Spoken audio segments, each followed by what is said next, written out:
Bueno, gracias a todos por acompañarnos en esta mañana. Hemos empezado con un moderador y unos temas muy interesantes. Ahora, en el primer panel, lo hemos titulado Digitalización, Big Data, Inteligencia Artificial.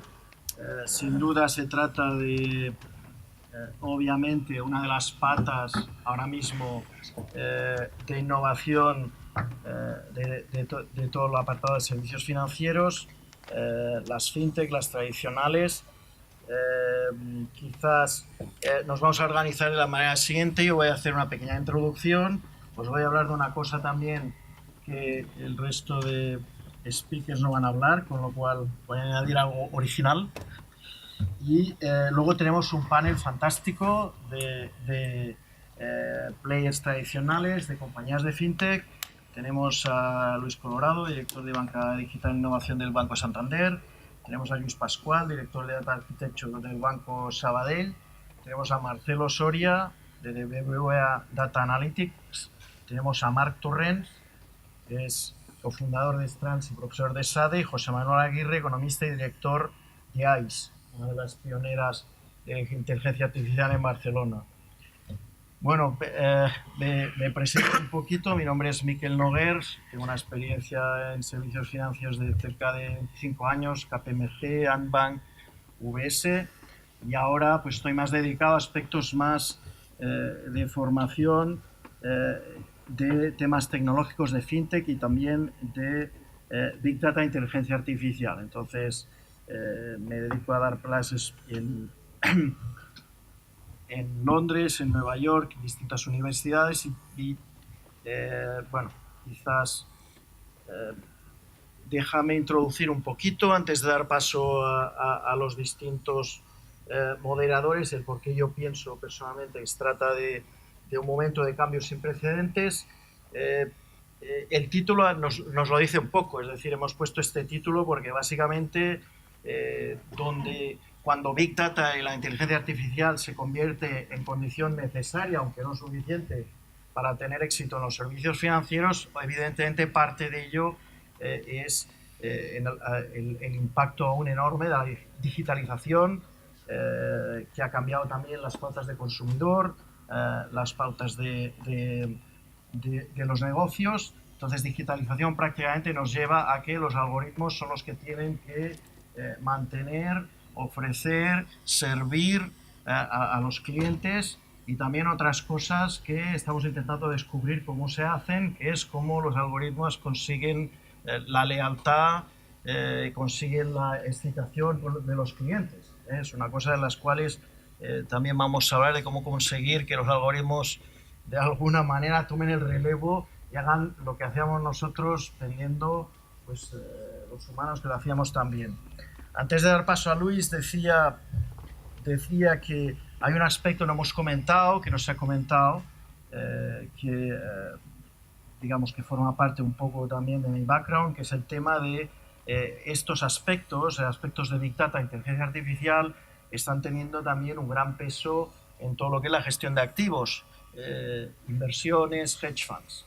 Y aquí también estamos viviendo un cambio absolutamente sin precedentes. Es decir, que no tanto por la digitalización, sino por el hecho de que la industria financiera que hemos comentado antes, que estaba debatiendo si gestión pasiva o activa. Es cierto que si hay esperanzas para poder hacer gestión activas, parte de ellas pasan por organizarse bien y utilizar bien el Big Data. ¿En qué sentido?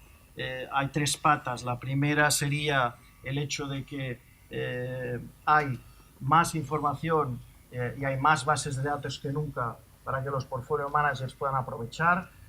Cuando uno ve las bases de datos alternativas que tienen los hedge funds americanos, es sencillamente impresionante la cantidad. Por ejemplo, si nos ceñimos al tema de geolocalización, sabiendo un poco qué está pasando en toda la red viaria y de transportes de Estados Unidos, qué está pasando en Europa, qué está pasando con los consumidores, etcétera, etcétera, ¿no?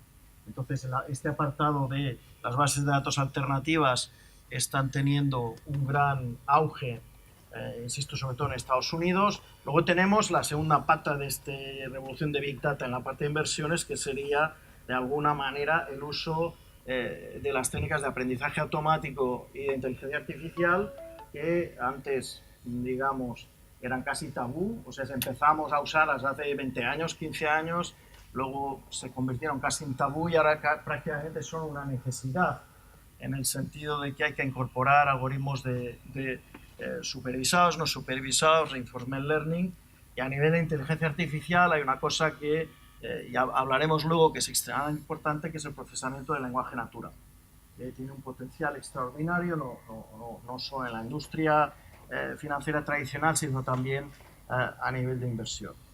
Pues esa era un poco mi contribución, un poco diferente. Ahora lo que haremos es voy a dar paso a Luis Colorado, que ha preparado una excelente presentación. La idea es que cada uno de los ponentes va a hablar 10 minutos. Hemos intentado que los ponentes toquen temas de actualidad, que os llevéis a casa temas concretos. Gracias por la invitación a formar parte de esta jornada. Y, en fin,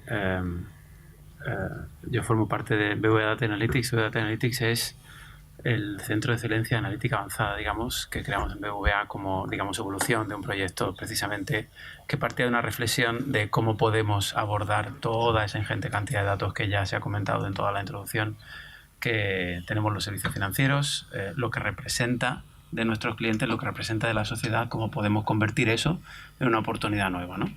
Entonces, bueno, acabamos creando un centro aparte para poder tratar de una manera un tanto diferente las peculiaridades del tipo de personas que tienen que trabajar con este tipo de cosas, los data scientists y tal. Nosotros tenemos nuestro propio equipo de data scientists donde hay, bueno, pues doctorados con conocimiento de dominio en una serie de temas y tal.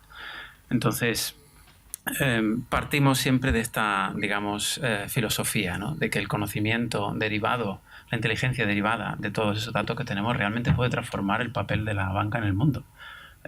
Y de todo esto también ha hablado probablemente Óscar al principio, y de hecho, aunque ya no está aquí, debo agradecerle que ha dicho casi todo lo que yo iba a decir, así que puedo ser más breve en mis explicaciones.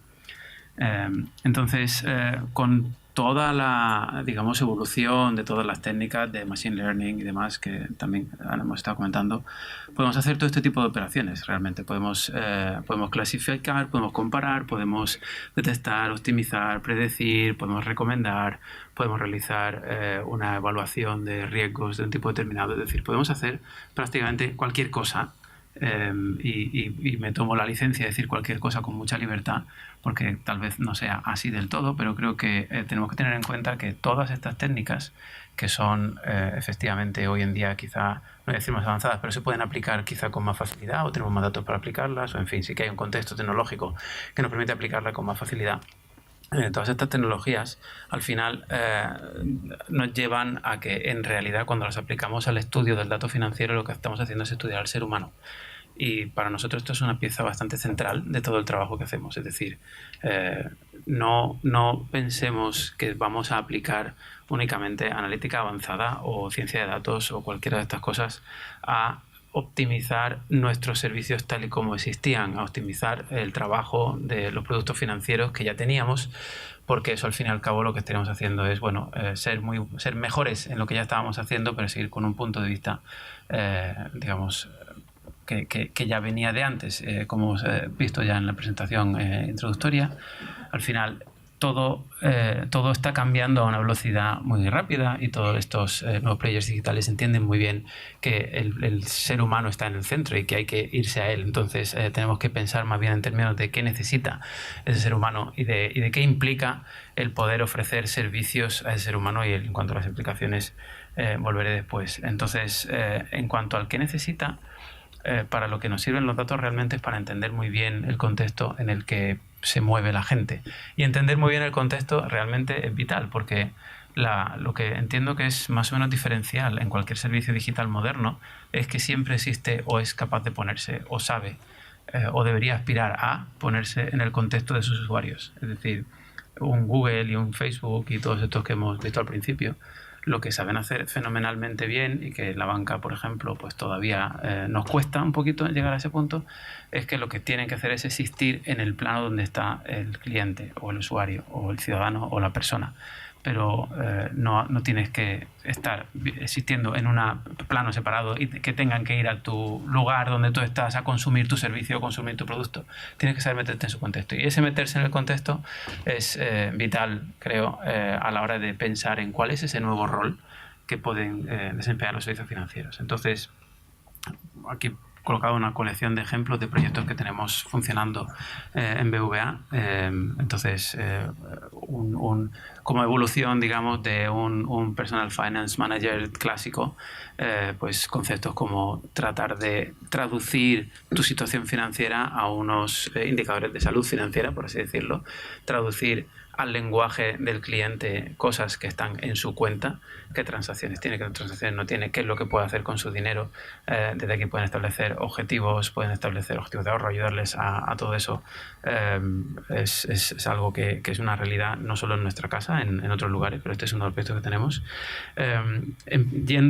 Separándonos incluso un poquito más de lo que es el servicio financiero tradicional, BVA tiene un servicio de hace un tiempo que permite pues valorar un inmueble para saber qué precio de compra puede tener o qué precio de alquiler puede tener, y la última evolución de esto para llevarlo cada vez más al contexto del usuario es: te lo llevas en el móvil y sencillamente vas por la calle, apuntas con la aplicación a un edificio y te dice si está a la venta, si hay algún piso a la venta ahí, si no lo hay, qué potencial precio de venta o de compra tendría. Entonces detrás de todo eso hay una serie de trabajo de datos, por supuesto, hay una serie de trabajo de datos que tiene que ver con una recogida amplia de datos que te permitan realizar las estimaciones que estás haciendo. Tienes una serie de algoritmos para no generar determinados sesgos en cuanto a la hora de presentar la información, que también hablaré de eso a continuación.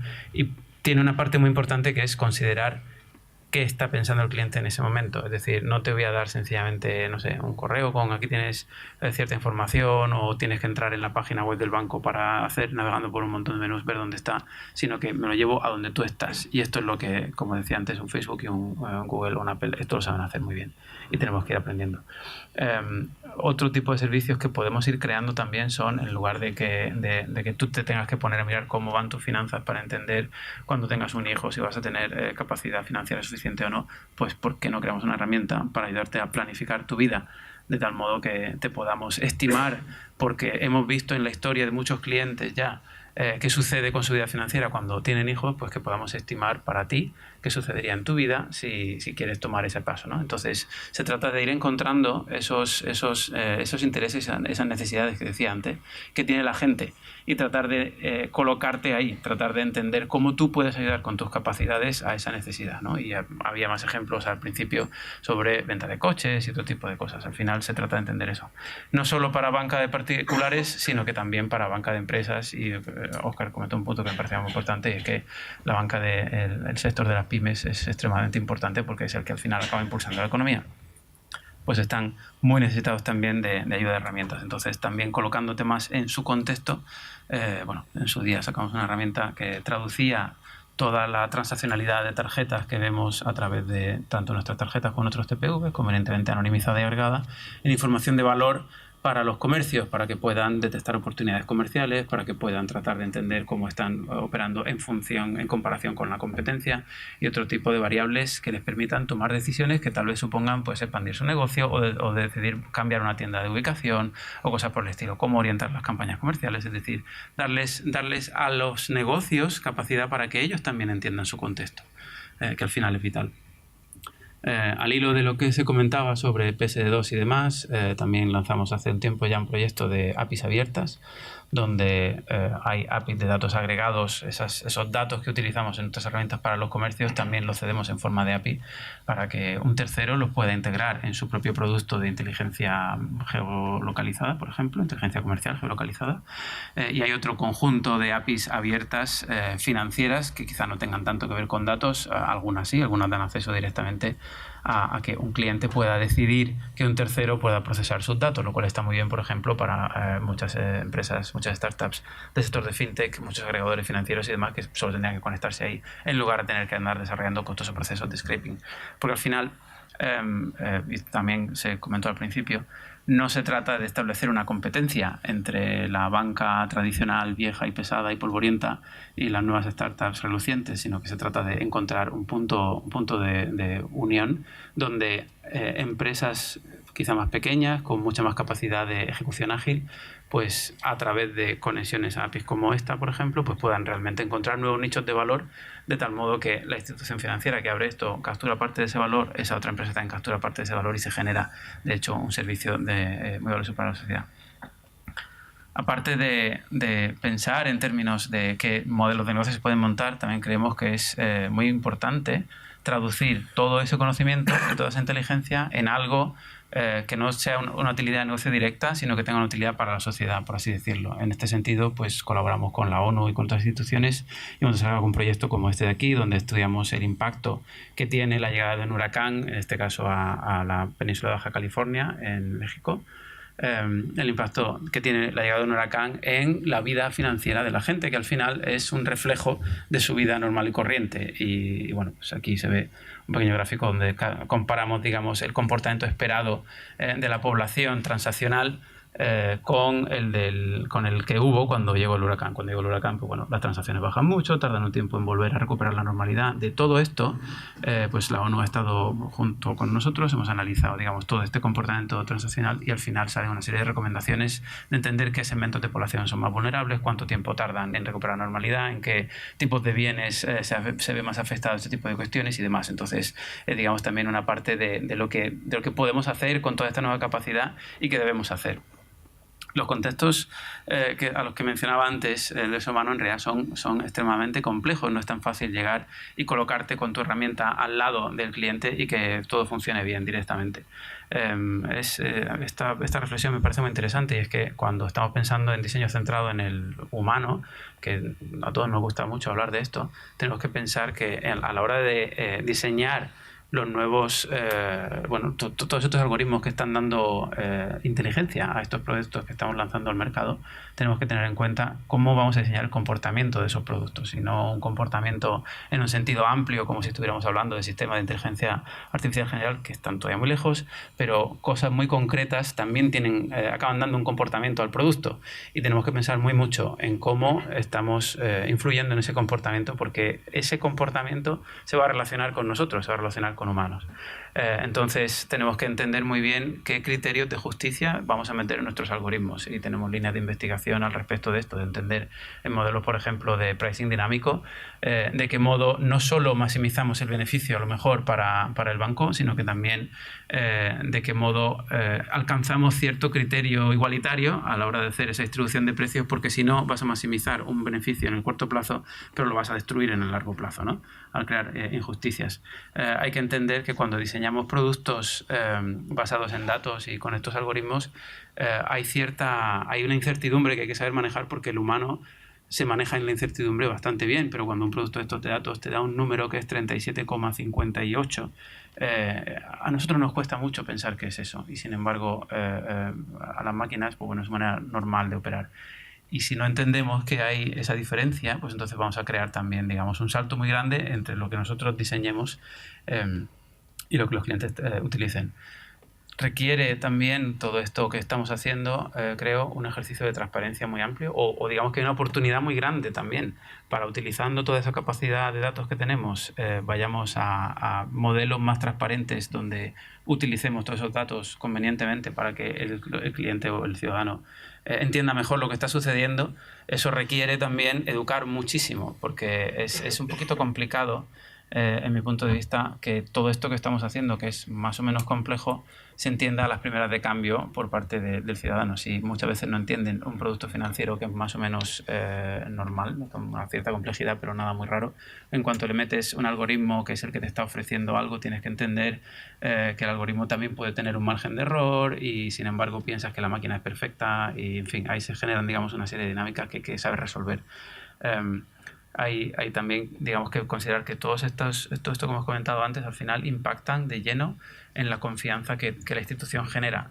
La banca se basa en eso, la banca se basa en la confianza, y creo que todavía no entendemos muy bien qué significa la confianza en la era digital, qué significa la confianza cuando hay una serie de algoritmos tomando una serie de decisiones, qué significa la confianza cuando a veces ni siquiera entendemos bien los sesgos que hay en los datos que estamos utilizando, sesgos de partida, o a veces no entendemos bien los propios algoritmos que utilizamos. Entonces hay que trabajar mucho en eso.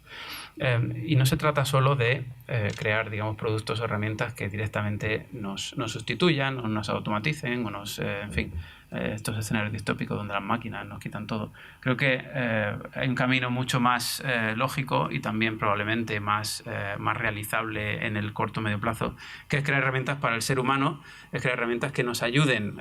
Y saco la foto de este libro de Daniel Kahneman, el Pensando rápido y lento, donde habla de los dos sistemas en los que el cerebro piensa. El cerebro a veces toma decisiones casi automáticas, que es el sistema rápido, basado en prejuicios, basado en patrones adquiridos, basado en experiencia pasada, y el modo lento, que es el que considera, digamos, mucha información. El modo lento consume muchísima energía y nos cuesta mucho activarlo, con lo cual al final acabamos actuando muchas veces por impulsos, acabamos actuando por esos patrones adquiridos. Y sin embargo, con todas estas herramientas que con toda la Machine Learning y todo esto podemos ir creando, podemos ayudar a nuestro sistema lento a digerir de una manera mucho más, digamos, abordable la realidad, de tal modo que nosotros mismos podamos tomar también mejores decisiones con todo eso. Y esto es lo que hablaba antes de qué implica el diseñar para los contextos complejos del ser humano. Los contextos complejos del ser humano traen consigo cuestiones asociadas a la privacidad, y si no tenemos cuidado con esto, tenemos la capacidad de destruirla con toda la capacidad de datos nueva que tenemos. A la vez que podemos destruirla, podemos mejorarla mucho, o podemos potenciarla, o podemos convertirla en una oportunidad, y hay que reflexionar sobre eso. Podemos tener, digamos, el problema de perpetuar para siempre un perfilado negativo que se genere de un cliente que a lo mejor está mal, y eso, digamos, que tenemos que tener mucho cuidado para estar continuamente evaluando si nuestros algoritmos tienen ese tipo de efectos, ¿no? Podemos hacer, bueno, pues todo lo que comento ahí: limitar el acceso de forma injusta a redes sociales, reducir calidad de vida, podemos, por supuesto, destruir la reputación de nuestra marca. Todos estos son aspectos que tenemos que cuidar mucho a la hora de diseñar sistemas que tienen todo este tipo de algoritmos dentro. Y creo que no me paso demasiado. Gracias. Os cuento, soy el director de Banca Digital e Innovación. Tengo creo que cierta ventaja respecto a lo mejor a personas que toda su vida se han estado dedicando a la innovación. Hasta hace 2 años era el director de Banca Comercial, con lo cual se demuestra que las transformaciones son posibles. Venir de cosas que he oído aquí, como el mundo casposo, el mundo antiguo y tradicional, que bueno, yo no creo en esas definiciones, al mundo digital. Porque al final yo creo que los grandes bancos, y aquí lo que venimos a hablar, lo que estamos en un proceso de transformación, que lo más relevante es la transformación de las personas. Lo más relevante que tenemos cualquier banco grande, que tenemos un montón de personas dando confianza a nuestros clientes, es la transformación de las personas. Porque la tecnología la tenemos todos, hay que saber cómo aplicarla, los datos los tenemos todos y hay que saber cómo aplicarlos, no tengo ninguna duda. Yo tampoco soy sospechoso, he sido también director de CRM durante muchísimos años, pero lo más relevante es transformar a las personas. Porque a fecha de hoy, los consumidores españoles todavía tienen confianza en las personas. Yo no creo que haya usuarios puros digitales y usuarios puros tradicionales. Lo que tenemos son usuarios que están evolucionando como está evolucionando la sociedad, que cada vez hacen más cosas digitales. En nuestro banco, el último año se ha incrementado un 330% lo que es el uso del móvil, es natural, pero que siguen confiando en las personas, no necesariamente en oficinas, pero también en tener sus conversaciones financieras. Lo que está pasando en el sector financiero y en muchos es que está cambiando el comportamiento de los clientes, como bien hemos dicho antes. Es decir, los clientes tienen superpoderes. Los clientes siempre han tenido superpoderes, o últimamente o hace tiempo tenían muchos más superpoderes en el mundo del retail tradicional. Era más fácil comparar un jersey, era más fácil comparar una televisión, pero a lo mejor no era tan sencillo comparar los productos financieros. Esto ya ha llegado al sector financiero. Los clientes son perfectamente habilidosos y son tremendamente dueños de esa capacidad que tienen de los millones de comparadores que hay en el mercado, comparar todo tipo de productos. Y luego también se está transformando dentro del propio sector financiero el modelo de negocio. Nuestro modelo de negocio estaba basado en la confianza, nuestro modelo de negocio estaba basado en la cercanía física, pero eso ya está cambiando, porque ahora la cercanía es digital, es física, puede ser a través de videollamada o puede ser a través de 50 canales de relación diferentes. Es decir, nos enfrentamos a una tormenta perfecta en el sector financiero en el que lo que hemos invertido, como bien seguro muchos de vosotros que estáis trabajando en grandes bancos sabéis, hemos invertido muchísimo tiempo en tener una presencia física muy fuerte que está disminuyendo, y lo que tenemos que ser es rápidos y habilidosos es en saber compaginar esa presencia física y esa cercanía humana con los nuevos modelos de relación que tenemos. Porque este negocio va de relaciones, como la mayoría de los negocios que existen en el mercado, va de relaciones. En nuestro modelo tradicional, que teníamos en la banca y en otros muchos sectores, pues pasábamos de producir unos productos financieros a distribuirlos a través de nuestra red de oficinas, básicamente, con técnicas de marketing para acabar llegando al consumidor. Ahora lo relevante es hablar de plataformas. Plataformas en las que lo más importante son los ecosistemas de clientes que tenemos dentro. Por supuesto, como os ha comentado antes, cada vez estamos más cerca de los fintech, como no puede ser de otra forma. Yo creo que esa guerra absurda que existía hace 2 años, pues yo creo que todos ya hemos pasado a dejar de tenerla. Tenemos que colaborar claramente, pero uno de los elementos más importantes es la capacidad de tener plataformas de clientes. No nos engañemos, todas estas empresas no fabrican nada.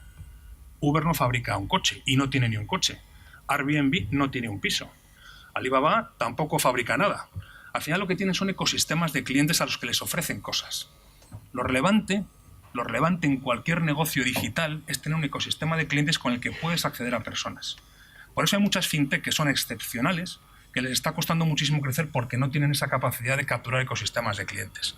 Y en este sentido, todos tenemos la obligación de ofrecer los mejores productos y servicios a nuestros clientes, y por eso tenemos que ir de la mano. Es cierto que los bancos tenemos pesadas estructuras tecnológicas en el que a lo mejor no tenemos esa rapidez para diseñar cosas. ¿Qué mejor que asociarnos con una fintech que ha sido capaz de crear una experiencia de usuario excelente para ofrecer nuestros servicios a nuestros clientes el mejor de los productos? Y ganamos todos. Gana el cliente, gana el banco y gana la fintech. Yo creo que establecer modelos de batalla no tiene ningún sentido ni para los clientes, ni para los bancos, ni para las propias fintech, que financieramente pues muchas tienen las necesidades financieras que tienen. Pero para mí esto es una de las cosas más relevantes que hay. Si os fijáis en todas las empresas que tienen mayor éxito, de las que salen en los periódicos, todas lo que tienen es un ecosistema de clientes espectacular. Y a partir de ahí ofrecen productos y servicios propios o de terceros. También vamos a hablar del Internet de las cosas, por supuesto asociado. Hoy en día en el Reino Unido nos pasa a nosotros a través de Amazon. Basta con que un cliente se conecte y diga quiero cambiar mi cuenta de Santander UK a Lloyds o viceversa, que eso lo prefiero más, y directamente la cuenta se cambia. Imaginaros para un modelo como el nuestro, el de la banca, en el que tradicionalmente tenías que ir a una oficina, llamar a un contact center, etcétera, etcétera, etcétera, pues eso va a cambiar. La voz para mí es la gran revolución pendiente. Saber la gestión de la voz. Porque al final somos humanos y nos encanta estar con nuestra app consultando, digo desde el punto de vista financiero, consultando saldos, haciendo todo, pero al final la voz es donde tenemos que encontrar el mayor foco de relación con los clientes. Y esta voz puede ser con humanos o no. Los chatbots, a todos nos encanta decir, todas las entidades decimos que los chatbots están muy implantados. Bueno, los chatbots están implantados, pero en cuanto empezamos a tener una conversación un poquito complicada, pasamos el chatbot a un humano. ¿Por qué? Porque todavía no están preparados. Por supuesto que tenemos que seguir invirtiendo, pero para poder dar esa confianza como sector, para mí uno de los puntos críticos es saber cómo integramos todas las técnicas digitales, todas las que hay, con la gestión humana. No digo que dentro de 3, 5, 10, 15 años una máquina lo haga todo, pero yo os puedo asegurar que la realidad te dice que, salvo conversaciones tremendamente sencillas y poco complejas, en un porcentaje muy elevado de las ocasiones, cuando empezamos con un chatbot, pasamos a una gestión humana. Lo relevante es saber eso, compaginarlo de manera inteligente. Hay un montón de ejemplos de empresas que no se han sabido adaptar y al final, fijaros, ninguna de ellas ha sido por nada tecnológico. Blockbuster no ha quebrado por tecnología. Blockbuster ha quebrado pues porque no supo adaptarse y cada vez que llevas con la cinta de vídeo al Blockbuster con un retraso te cobraban un montón de dinero. Netflix empezó igual, ¿eh? Netflix al principio era una empresa también de DVDs. Lo relevante no es la tecnología, que por supuesto existe y tenemos que invertir en ella. Lo relevante es las ideas de negocio. Y al final, las que consiguen triunfar, y en esto los bancos tenemos, yo no diría mucho que aprender, pero sí que aprender, es que lo que tenemos que estar es permanentemente reinventándonos. Lego es un negocio tradicional donde los haya. Lego se ha revolucionado internamente y es una de las empresas más exitosas que existen en este momento. Toys R Us ha quebrado por otra vía. Y hablamos de juguetes. Lego lo que ha cambiado es la experiencia de los niños utilizando las construcciones. Los bancos tenemos que aprender de ellas.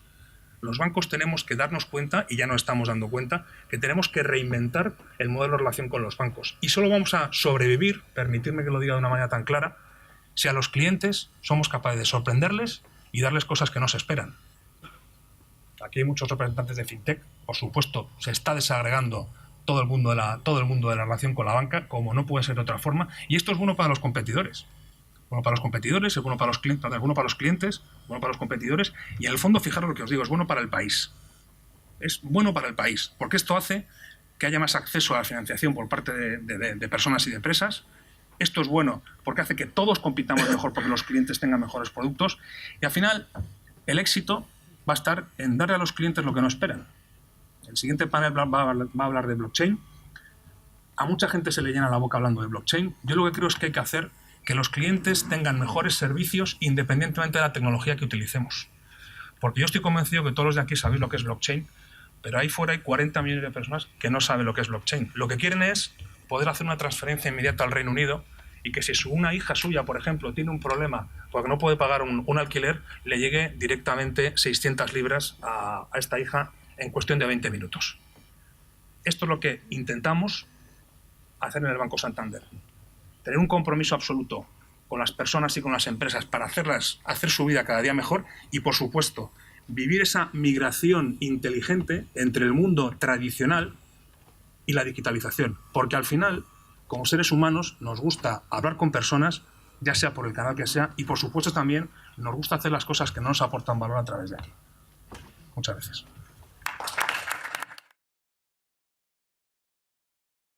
Buen día, buenos días.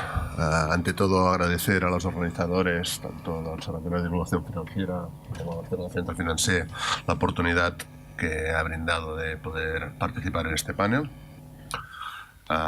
Como indica el cartel, soy Luis Pascual, actual director de Arquitectura de Datos dentro de Banco Sabadell. Llevo 30 años, más de 30 años dentro de lo que es el sector tecnológico en Banco Sabadell. Y he vivido, con esta trayectoria, he tenido la suerte y he sido afortunado de vivir en primera persona y en primera línea diferentes disrupciones tecnológicas importantes que han habido, que supongo que muchos de ustedes recordarán. Desde la irrupción de todo el mundo del Business Intelligence, a la irrupción de lo que era el mundo CRM y ahora la irrupción del tema de Big Data. De hecho, hasta hace 6 meses yo era el director de Big Data, pero se entendió desde Banco Sabadell la necesidad de que era un momento muy importante.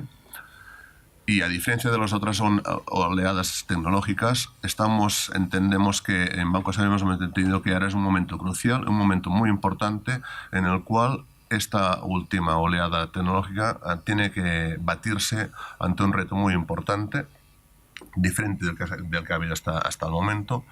Y voy a empezar un poco con la idea de final y la conclusión. Que la conclusión es de que el sector financiero se ha erigido como el sector con más probabilidad de disrupción dentro de lo que serían el global de los sectores. Esto se ha ido comentando a lo largo de todas las ponencias y tenemos que entender qué es lo que es una disrupción. Pues tal como se definió en este caso Clayton Christensen la innovación disruptiva. La innovación disruptiva es cuando un nuevo producto o un nuevo servicio irrumpe en un mercado y poco a poco va subiendo cuotas de mercado hasta llegar a expulsar a los que estaban dentro del mercado cuando irrumpió el nuevo producto y servicio. Se han comentado diferentes casos, por ejemplo el caso entre Kodak e Instagram, o el caso, podríamos hablar de, por ejemplo, los grandes sellos discográficos que se han sido totalmente apartados por lo que serían las plataformas en streaming. Esta es la conclusión. ¿Cómo ha llegado o qué es lo que está provocando que el sector financiero esté en un momento tan crucial y con este, digamos, riesgo de disrupción, riesgo y oportunidad a la vez, ¿vale? Primero de todo, como se ha ido comentando ya anteriormente, hay unos nuevos hábitos sociales que derivan en unos nuevos hábitos de consumo, donde el consumidor ya es un consumidor. Antes hablaba de superpoderes, no sé quién de los ponentes que están acompañando hablaba de superpoderes. El cliente ha cambiado. Tenemos que entender que este cliente ha cambiado, es un cliente mucho más ilustrado, mucho más informado y con mucho más acceso a todo tipo de información. Es un cliente que ya no se mueve por otros criterios de decisión. Es un cliente mucho más social, mucho más emocional y mucho más conversacional, y tiene una conexión muy diferente con el concepto de marca, que es como una conexión algo más emocional. Aquí, por ejemplo, un caso claro es el caso de Apple. La gente que es de Apple no es de Apple tanto por motivos racionales, sino por motivos mucho más emocionales o estomacales. El segundo detonante de esta transformación que queremos que se tiene que abordar dentro de lo que es la industria de la banca es que han aparecido unas nuevas reglas de juego. Ya hemos hablado antes, tanto nuevas reglas de juego tanto sectoriales como puede ser la normativa de servicios de pago PSD2, o como la directiva de MiFID o reglamento MiFIR, como reglamentos más transversales como puede ser el GDPR. Estas nuevas reglas han cambiado el juego y obliga a los que participamos en todo este ecosistema de mucha más transparencia, mucho más niveles de protección al consumidor y también de un cierto grado de liberalización. El tercer detonante de esta transformación es la irrupción de las nuevas tecnologías. Las nuevas tecnologías, los ciclos de emerger y adoptar la tecnología cada vez son más cortos. Antes se tardaba mucho tiempo en que una tecnología irrumpía y llegaba al mercado. Ahora los ciclos en el cual esta tecnología es adoptada por los diferentes consumidores cada vez son más cortos.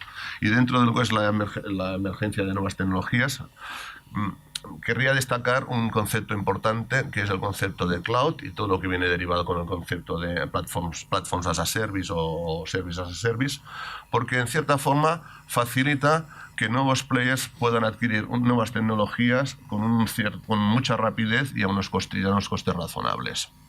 Esto acaba provocando que emergen también nuevas economías.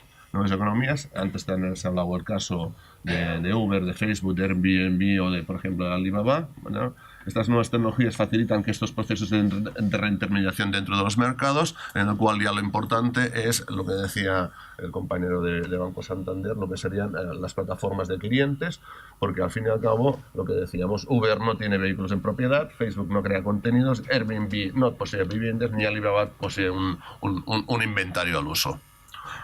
Toda esta situación, todo esto nos lleva a una necesidad de transformación.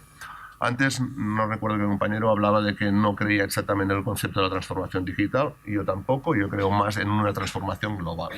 Lo importante es que la banca tiene que transformarse desde dentro, tiene que transformarse por las personas, tiene que transformarse por sus procesos de trabajo, sus procesos de servicios. Y esta transformación, que ha adoptado el carácter de transformación digital, realmente es algo mucho más profundo que una mera transformación digital.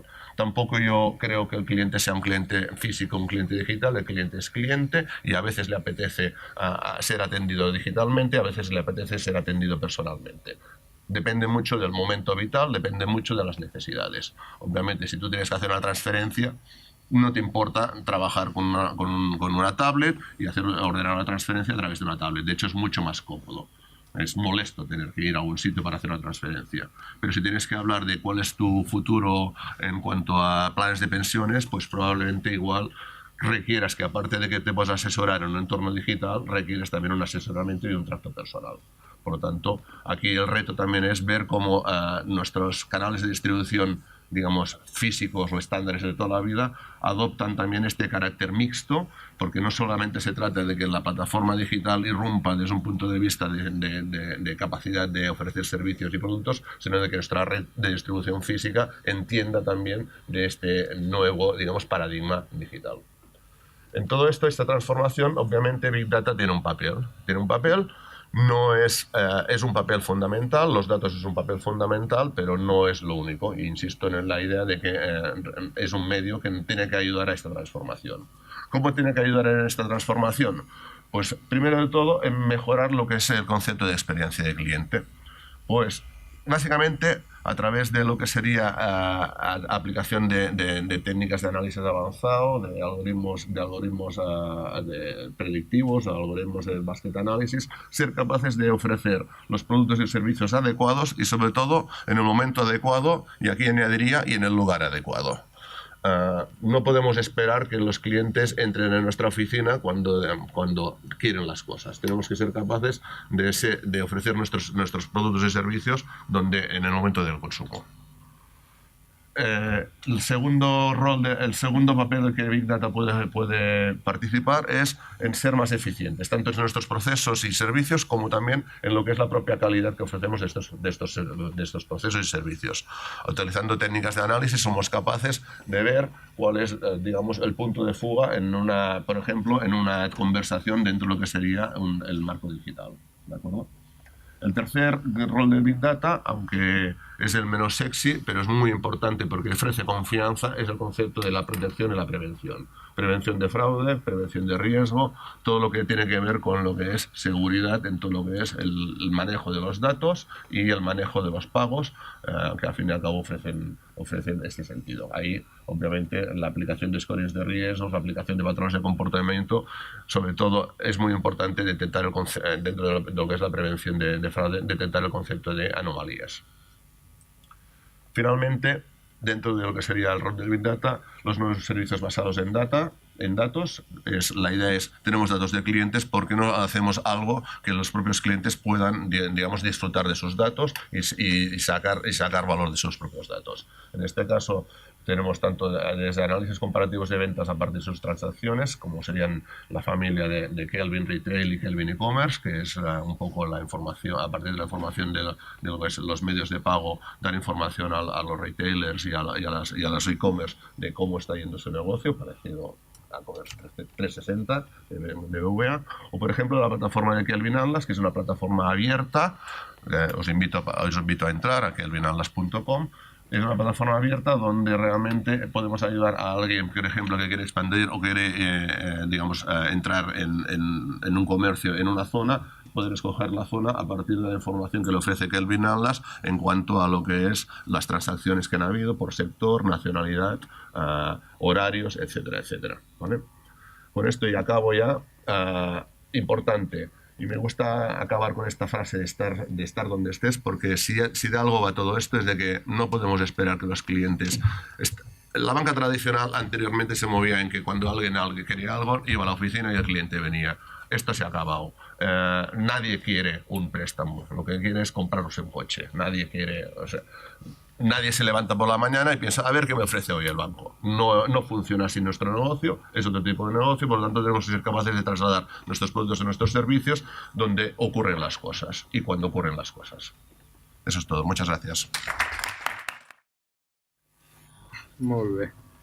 Bon dia a tothom y gracias, Miquel, per la invitación y la organización. Buenos días, soy Marc Torrents. Como os he dicho, soy cofundador de Strands, que es una empresa de tecnología que fundamos hace ya 14 años entre Estados Unidos y Barcelona. Una empresa que se dedicaba desde el principio a desarrollar tecnologías de recomendación y personalización, ¿no? Todo esto que ahora todas las empresas de internet están haciendo, ¿no? Como Spotify y Netflix, ¿no? de recomendar y personalizar la experiencia de usuario, pues empezamos a trabajar en esa dirección. Eso era en el 2004 y a partir del 2007 empezamos a trabajar en el ámbito financiero. Entonces, desde aquel momento somos una fintech. Trabajamos con bancos de todo el mundo, de primer nivel, y una empresa, pues eso, ¿no? Muy global. Entonces, ahora he dejado el día a día de Strands para dedicarme más al mundo académico en una posición de profesor en ESADE. Y lo primero que me gustaría comentar es que esto del Machine Learning, ¿no? Que a veces suena un poco mágico, misterioso, ¿no? Sobre todo para la gente que no es muy técnica, deciros que no hay nada de eso, ¿no? Es un conjunto de técnicas estadísticas, al final, que nos permiten extraer valor y conocimiento de los datos Yo cuando hacía ya la tesis hace muchos años, en el año 2000, sobre inteligencia artificial, los algoritmos que en aquel entonces estábamos estudiando son los mismos que se aplican ahora, y desde los años 80 todos estos algoritmos existen ya. ¿Por qué ahora todo el mundo está hablando de inteligencia artificial y machine learning como la palanca que va a transformar el mundo? Y yo creo que eso va a ser así. Pues por dos razones. Porque el mundo está digitalizado y ahora tenemos acceso a los datos que antes no teníamos. O sea, la diferencia no es tanto que hemos descubierto, evolucionado o hecho un descubrimiento científico de primer orden, no es este el caso, sino que ahora tenemos los datos, ¿no? Que es un poco el fuel o la gasolina que necesitan estos algoritmos para que funcionen, por una parte, y por otra parte tenemos capacidad de cómputo, que antes no existía, ¿vale? Tenemos todo el tema de cloud computing, que permite a muchas empresas tener acceso a grandes capacidades de cálculo que antes pues no tenían, ¿no? Bueno, entonces yo os voy a hablar un poco de la disrupción en el mundo de la banca. Quiero empezar con un par de ejemplos que creo que son muy ilustrativos para explicar el desfase o el gap que hay entre la experiencia de usuario que tenemos al trabajar con la banca digital y la experiencia de usuario que tenemos en general en Internet, ¿no? He elegido un banco, ¿no? Bueno, es el mío, es de color naranja, pero no voy a decir qué banco es.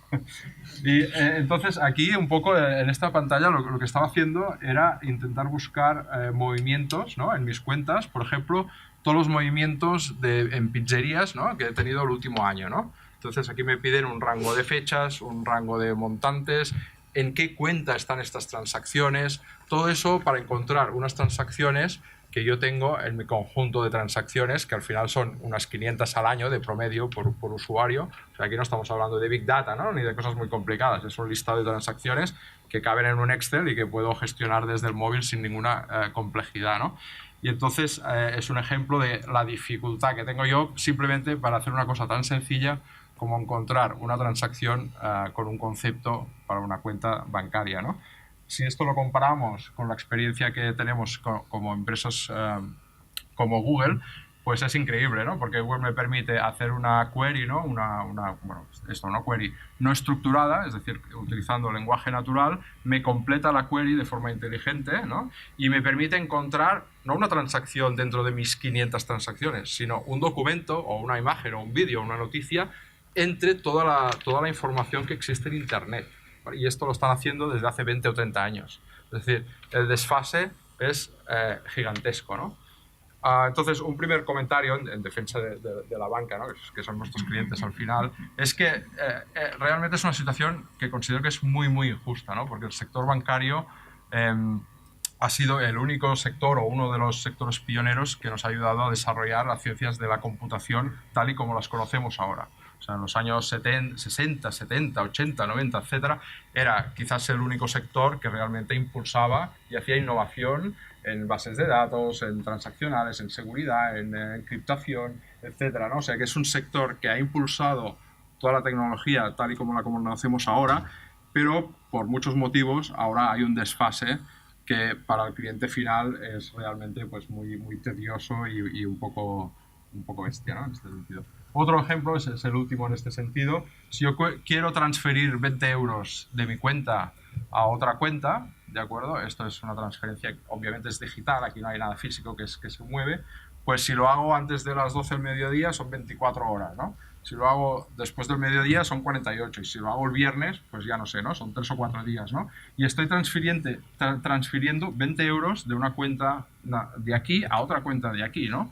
Por otro lado, si yo me voy a Amazon y compro un lápiz o no sé qué objeto es, ¿no? Un lápiz de 13 euros fabricado en China, pues me llega por la mañana, seguro, o sea, en menos de 24 horas tengo el boli en mi casa y aquí estamos hablando de transportar un bien físico, ¿no?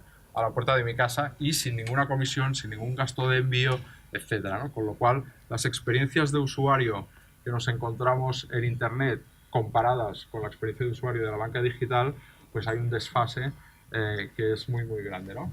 Entonces, si todos los players de la industria avanzan o innovan en el mismo ritmo, pues esto no es un problema, ¿no? Porque es como estar en una carrera de elefantes, ¿no? Que todos son muy, muy grandes y muy lentos, con lo cual todos están en las mismas condiciones, ¿no?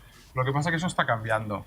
Por primera vez, desde hace pocos años, la banca ve que ya no tendrá el monopolio en el mundo de la banca, ¿no? O sea, habrá otros tipos de empresas que empezarán a competir en este sector, ¿no?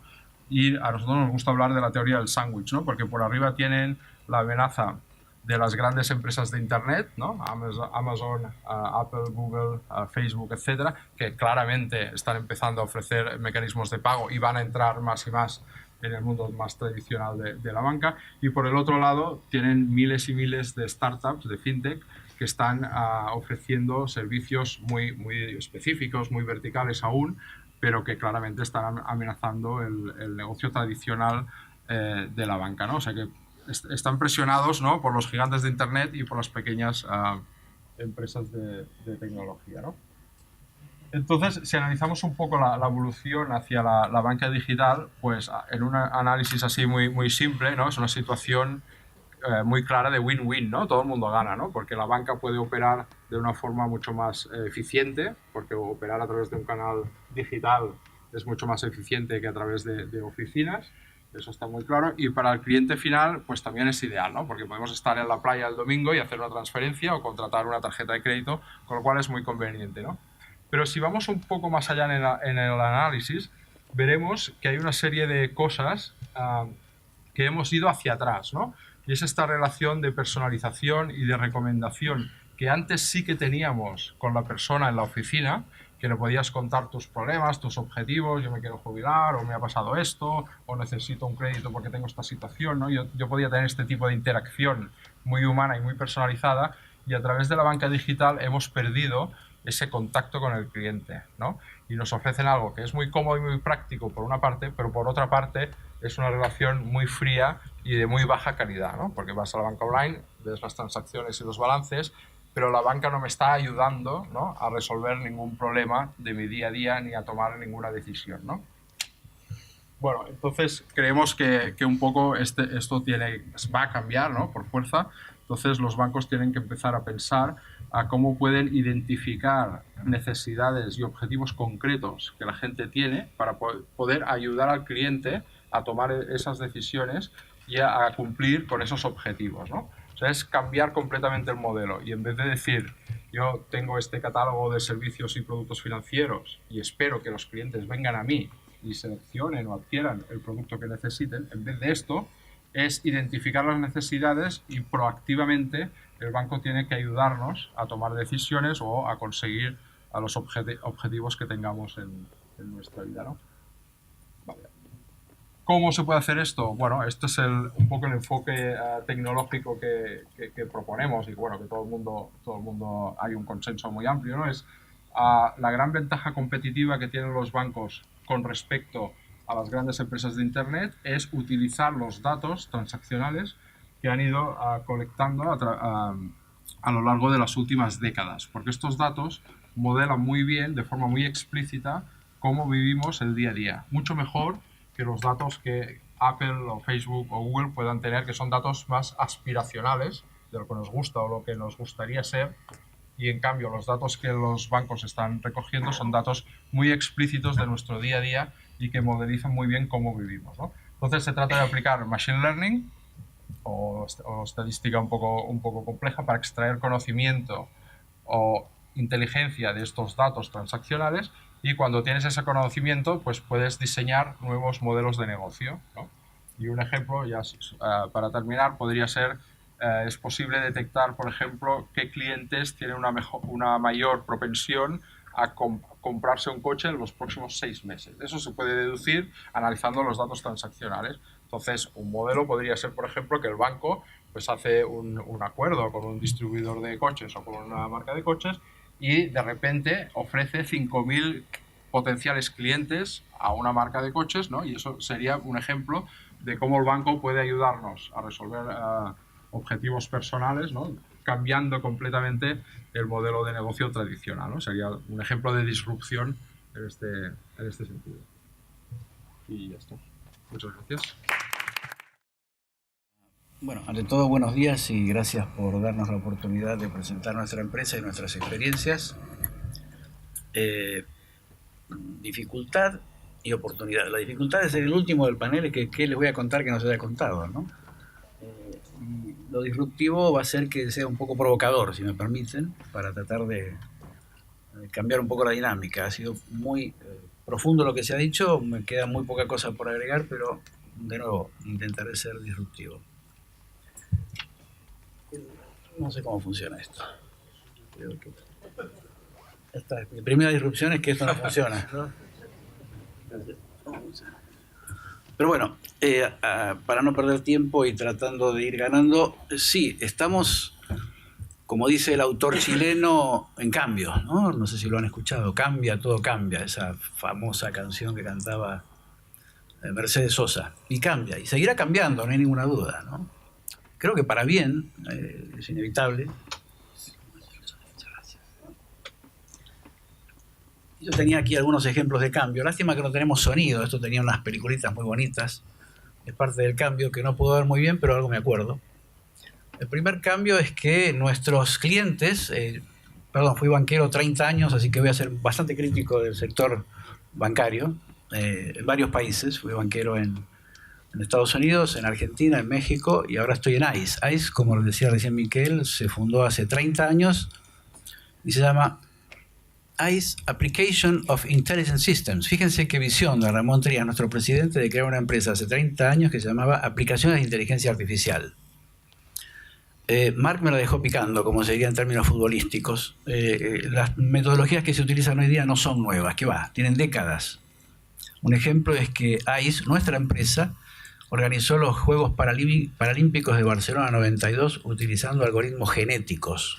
Hoy uno habla de algoritmos genéticos o redes neuronales, parece que hemos descubierto algo. No es nada nuevo, existían hace varias décadas. Lo que sí no existía era la capacidad de cómputo. La capacidad de cómputo hoy es centenares de miles de veces superior a lo que era hace 20 años. Y lo va a seguir siendo. Dentro de muy poquitos años desde ahora, tendremos ordenadores cuánticos que superarán en miles de veces la capacidad de procesamiento de cómputo de hoy. Todavía están en laboratorio, no son algo que podamos apretar botones y hacer cosas ya, sí a nivel de laboratorio, pero esto nos va a revolucionar el mundo también dentro de poco tiempo. Decía entonces que todo cambia. El señor PewDiePie, un señor dinamarqués creo, o sueco, no, perdón, sueco, tiene, está mal ese dato, ya son 60 millones de suscriptores y gana, según sus cifras fiscales en Inglaterra en el año 2014, 8 millones de euros. Hoy debe estar ganando 10 o más. Eso es lo blanco, lo que publicita este señor. Los influencers nos han cambiado el mundo, sí, así es. El segundo ejemplo que mencionamos ahí, Lauren Giraldo, es una jovencita de Miami que debe tener unos 20 años. Hace 5 años, cuando empezó su carrera como influencer, vendía más que Vogue, que la revista Vogue. Lo que se ponía esta chica encima se vendía inmediatamente por miles, o centenares de miles, o no sé qué. Hoy ha cambiado un poco, ha tenido un problema de gordura y está con temas de régimen, no sé qué, está evolucionando hacia el mundo del arte, pero sigue siendo una influencer en el mundo del arte y del teatro. Y el último caso es el de Hatsune Miku.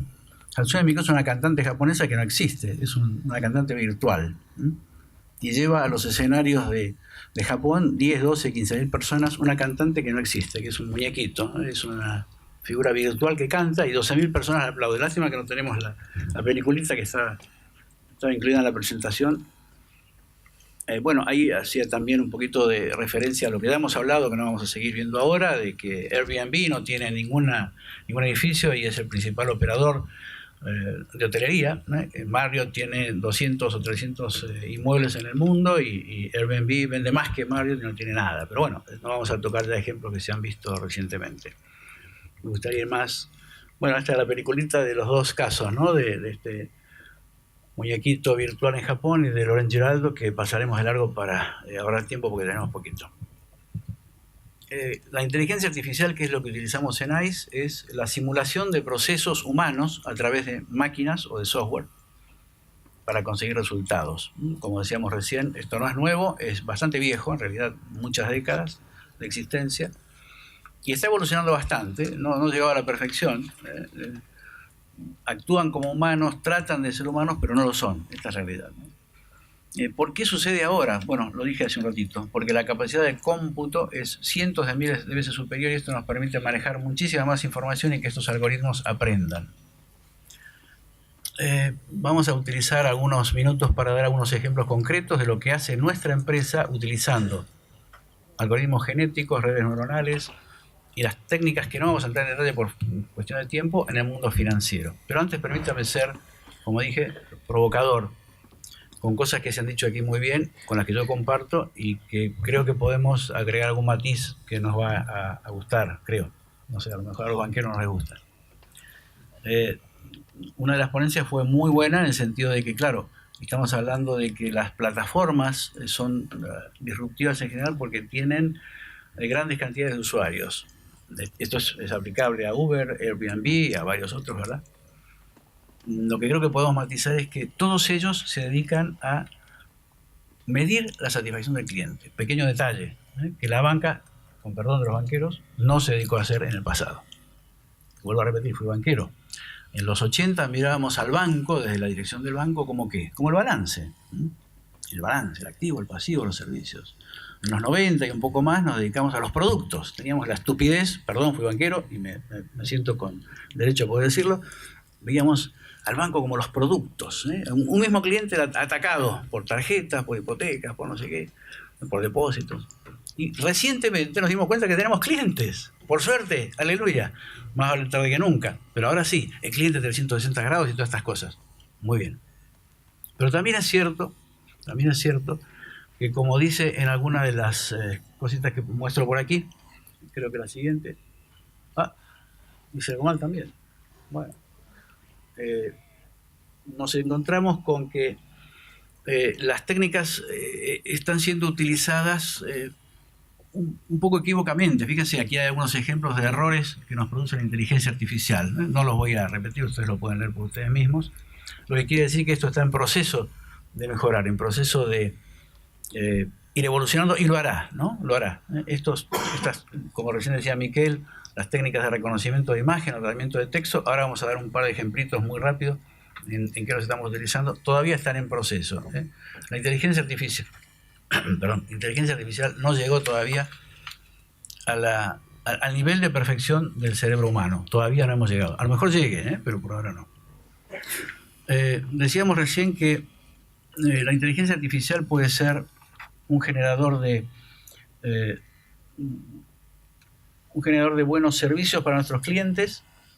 Encontramos que las aplicaciones son importantes en muchísimas aplicaciones, en salud, en industria. No vamos a entrar en detalle en contar cada una de ellas. En nuestra empresa en este momento estamos trabajando en temas de salud. Ustedes saben que con tratamiento de imagen, con tratamiento de texto, leyendo un diagnóstico, podemos hacer una operación a distancia. Estamos trabajando en estos temas.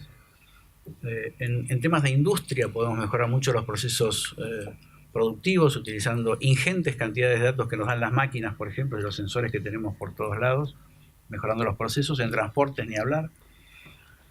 En recursos humanos, una empresa se nos acercó hace poco para invitarnos a un proceso de tratamiento de texto, porque simplemente tienen miles de currículos por semana y no los pueden tratar humanamente, ¿no? Tendrían que tener ejércitos de gente leyendo, con lo cual lo estamos haciendo con software apropiado para hacer tratamiento de texto, e ir seleccionando clientes. No son técnicas sencillas, Les comento que una misma palabra en un país puede significar una cosa y en otro país puede ser otra, ¿no?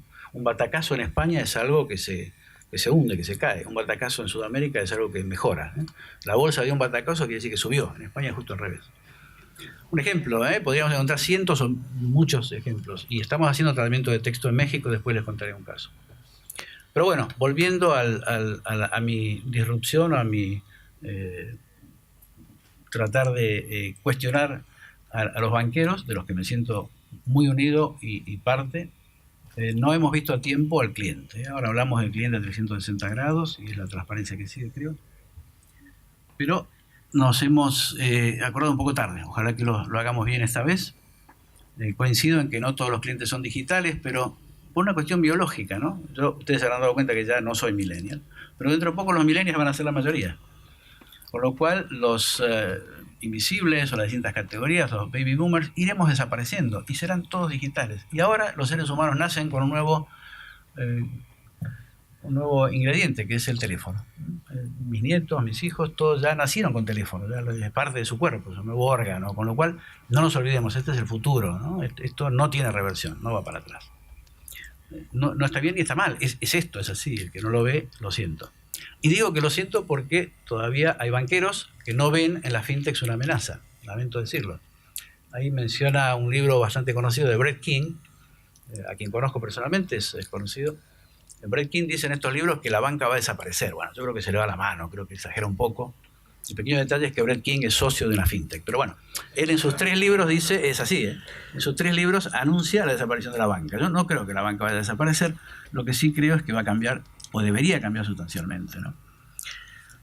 Voy a discrepar con algunos de los comentarios que se hicieron. Yo no veo a un banquero como un advisor, un consultor hoy. En mi época de banquero sí lo era, y si no lo era me cascaban en el Citibank, ¿no? Pero hoy, ¿realmente ustedes van a un banco a que les aconseje? No sé.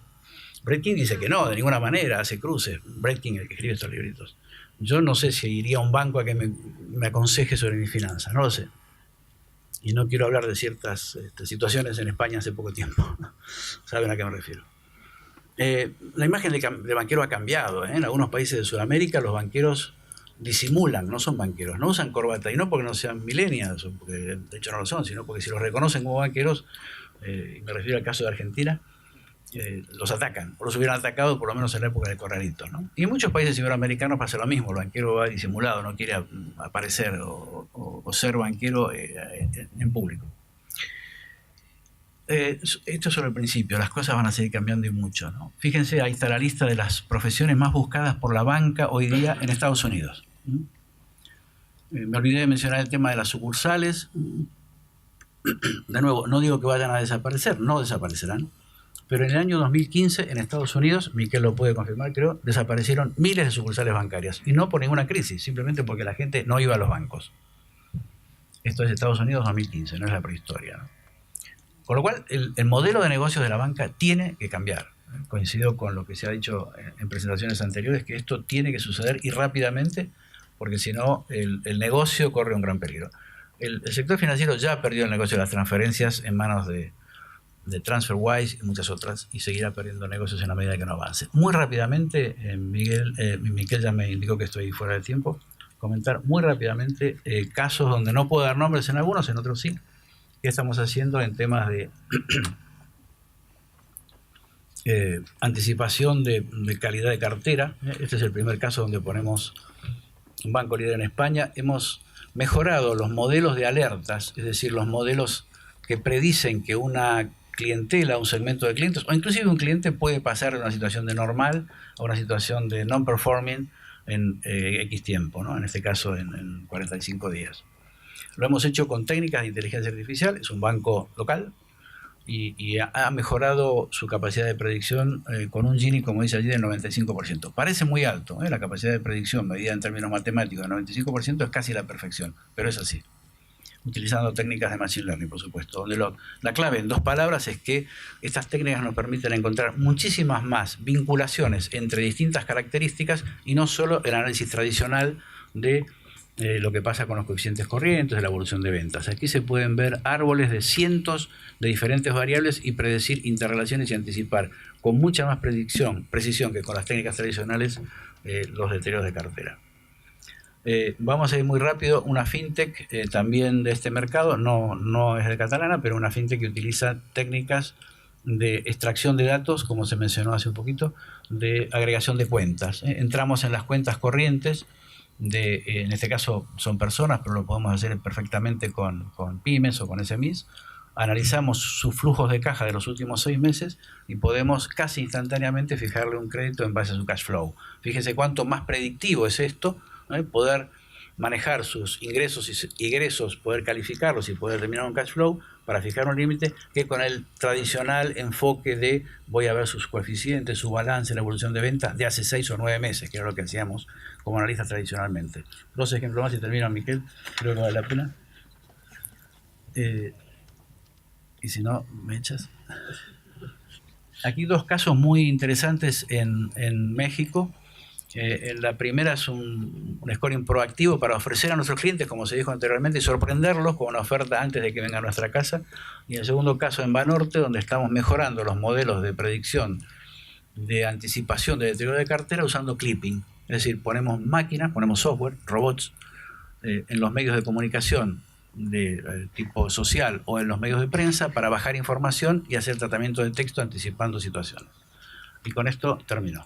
No hay más tiempo, lamento mucho, pero bueno, creo que la presentación queda disponible para un par de casos más que no tenemos tiempo de profundizar. Os voy a robar algún minuto del café porque no me resisto.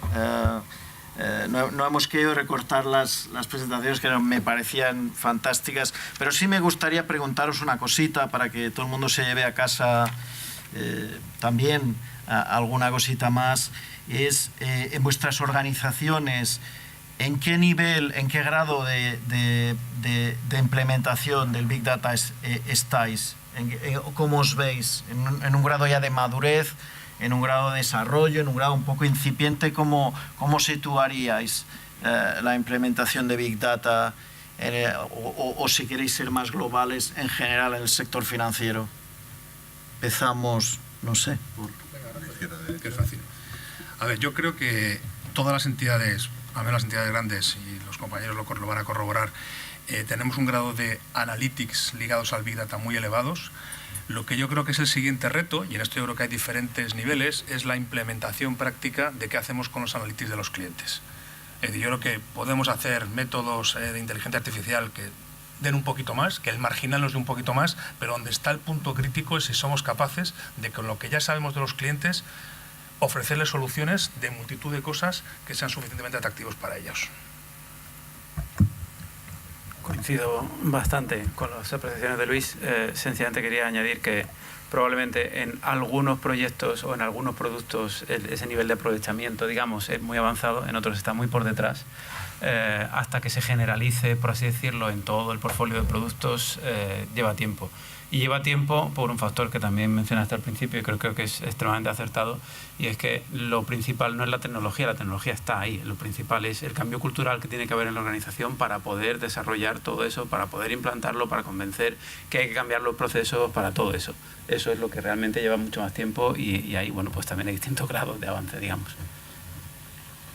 Bueno, pues por mi parte, señalar para mí tres factores. El primero es que de repente nos hemos dado cuenta de que una cosa que se estaba haciendo en un laboratorio se nos ha hecho mayor, se nos ha hecho grande y tenemos que ser capaces de productivizarlo, llevarlo a un proceso de industrialización que hasta ahora pues no era necesario. Esto también requiere de una revisitación y una reingeniería de todo lo que son, en este caso, y en el área que me pertoca, de todo lo que es la arquitectura de datos, porque al fin y al cabo, sin datos no hay modelos, al fin y al cabo es la gasolina y proporcionar datos adecuados en el momento adecuado, a la velocidad adecuada, es muy importante para una industrialización de lo que es la aplicación de los modelos. Y por último, una tercera reflexión, que es que sobre todo la nueva regulación nos está obligando a ser capaces de cada vez más tratar los datos en tiempo real y no en unos procesos batch que nos veníamos el cálculo de voy a calcular el preconcedido de todos mis clientes. Pues ahora la regulación nos obliga a ser capaces de calcularlo, todos los que son los scorings de adquisición de riesgo, etcétera, etcétera, en tiempo real. Sí, yo estoy de acuerdo con todo esto y de mi experiencia trabajando con bancos, lo que puedo decir es que el top management está siempre muy convencido y tiene las ideas muy claras hacia dónde ir. Luego, los bancos tienen una dificultad bastante aparente en la ejecución, ¿no? Y en llevar a esas ideas al terreno práctico y, como se decía antes, crear nuevos negocios, nuevos modelos de negocio, ¿no?